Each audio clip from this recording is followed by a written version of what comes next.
C'est un fléau qui touche tous les joueurs de football, qu'ils soient à Paris ou à Marseille. Les infractions interviennent généralement les soirs de match, quand les malfrats savent que les footballeurs seront au stade, ils en profitent pour s'introduire chez eux afin de les cambrioler.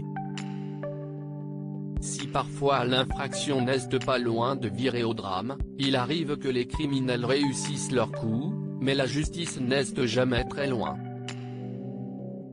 Le 14 mars dernier, l'une des stars du Paris Saint-Germain, l'Argentine Angel Di Maria, qui a subi ce triste sort. Son domicile de Neuilly-sur-Seine a été la cible de cambrioleurs qui ont réussi à partir avec la somme estimée de 500 000 €.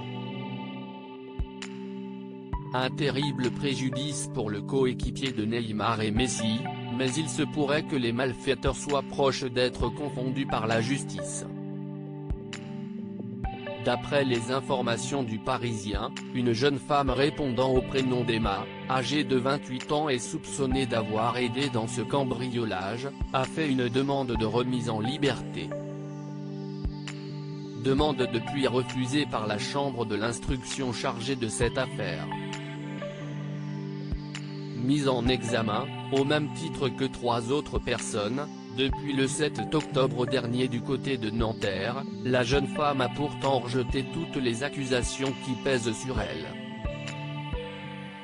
Déjà condamnée dans une affaire similaire d'après les dires d'Emma, elle n'a jamais rencontré les autres présumés coupables du cambriolage, et pourtant, son dossier est loin de jouer en sa faveur.